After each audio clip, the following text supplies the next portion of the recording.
ഏറ്റവും ഒടുവിൽ നമ്മൾ കണ്ട രണ്ട് സമരം, ഒന്ന് SFIയുടെ സമരമാണ്. സർവകലാശാല കാവ്യവൽക്കരിക്കാനുള്ള BJPയുടെ സംഘപരിവാറിന്റെ ശ്രമം, അതിന് കൂട്ടുനിൽക്കുന്ന വൈസ് ചാൻസലറും ഗവർണറും ഇവർക്കെതിരെയുള്ള സമരം. മറ്റൊന്ന് ദേശീയ പണിമുടക്കാണ്. കേരളത്തിൽ ബന്ദായി മാറിയ ദേശീയ പണിമുടക്ക്. ഈ രണ്ട് സമരവും കേരളത്തിൽ വലിയ ചർച്ചയായി മാറുകയും ചെയ്തിട്ടുണ്ട്. അതിൽ ഒന്നാമത്തെ സമരം, ആ സമരം കഴിഞ്ഞ ഉടനെ കേരളത്തിലെ പ്രതിപക്ഷ നേതാവിനോട് അഭിപ്രായം ചോദിച്ചു മാധ്യമങ്ങൾ, പ്രതികരണം ചോദിച്ചു മാധ്യമങ്ങൾ. പറഞ്ഞ മറുപടി കേൾക്കാം.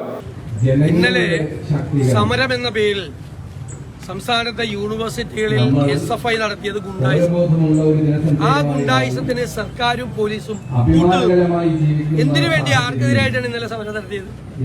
യൂണിവേഴ്സിറ്റികളിലേക്ക് ഇരച്ചു കയറി യൂണിവേഴ്സിറ്റികളുടെ പ്രവർത്തനം മുഴുവൻ തടസ്സപ്പെടുത്തി അവിടെ ഉള്ള ജീവനക്കാരെ പലരെയും മർദ്ദിച്ച്, അവിടെ പല ആവശ്യങ്ങൾക്കും വന്ന വിദ്യാർത്ഥികളെ മർദ്ദിച്ച് മുഴുവൻ തികഞ്ഞ ഗുണ്ടായിസമായിരുന്നു. CPM നേതാക്കന്മാർ SFIയെ നിയന്ത്രിക്കണം. കാരണം ആർക്കെതിരായിട്ടാണ് അവർ സമരം നടത്തിയത്? എന്താണ് ഈ സമരാഭാസം? എന്തിന്റെ പേരിലാണ് ഇത് നടത്തിയത്? യൂണിവേഴ്സിറ്റികളിലേക്ക് ഇരച്ചു കയറി നടത്തിയ ഈ സമരം SFI പ്രവർത്തകരുടേത് ഗുണ്ടായിസമാണ്. ആദ്യ പ്രതികരണമാണ് പ്രതിപക്ഷ നേതാവിന്റെ VD സതീശന്റെ.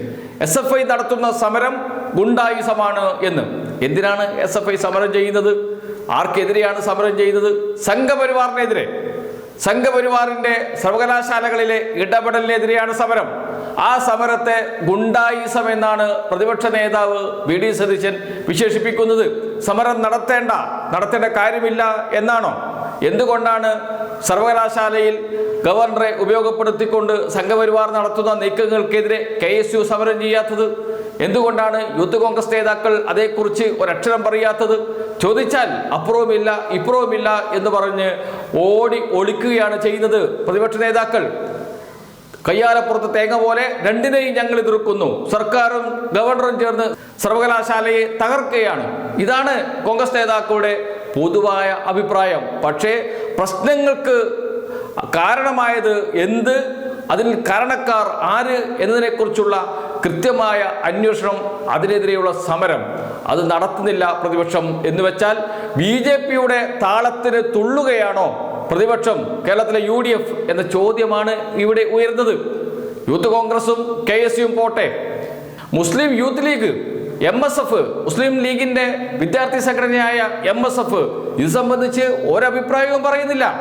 ഇപ്പോൾ എല്ലാ കാര്യങ്ങളിലും മുസ്ലിം സമുദായത്തെ മുഴുവൻ നയിക്കുന്നു എന്ന് അവകാശപ്പെടുന്ന ജമാഅത്തെ ഇസ്ലാമിയും ഇതേക്കുറിച്ച് ഒരക്ഷരം പറയുന്നില്ല എന്നർത്ഥം.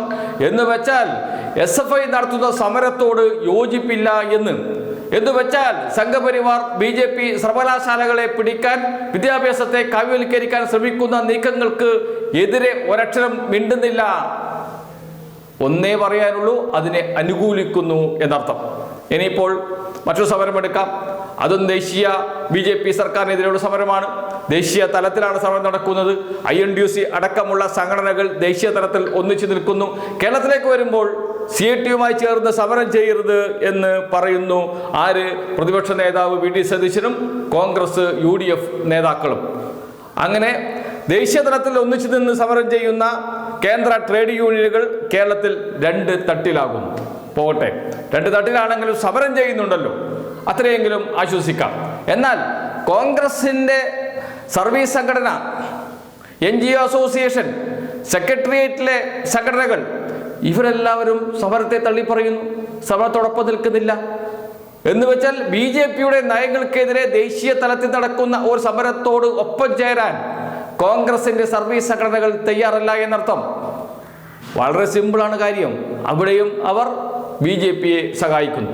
ഇതെല്ലാം കഴിഞ്ഞിട്ട് വൈകുന്നേരം വിളിച്ചു പറയും, ഇതാ BJPയും CPMഉം തമ്മിൽ രഹസ്യ ധാരണയാണ്, BJPയെ വളർത്താനാണ് ഇവിടെ CPM ശ്രമിക്കുന്നത്, CPMന് ഹിന്ദുത്വ അജണ്ടയാണ്, ഇടത് ഹിന്ദുത്വ അജണ്ട എന്ന വാക്ക് ഉപയോഗിച്ച് തർക്കങ്ങളും വിശകലനങ്ങളും നടത്തും കേരളത്തിലെ ബുദ്ധിജീവികൾ എന്ന് അവകാശപ്പെടുന്ന ചിലരൊക്കെ. സത്യത്തിൽ ആരെയാണ് സഹായിക്കുന്നത്? ഈ രണ്ട് സമരം മാത്രം ഉദാഹരണമായി എടുത്താൽ കോൺഗ്രസ് UDF സഹായിക്കുന്നത് BJPയാണ് എന്ന് മനസ്സിലാകും. അത് കേരളത്തിലെ പച്ചയായ യാഥാർത്ഥ്യമാണ്.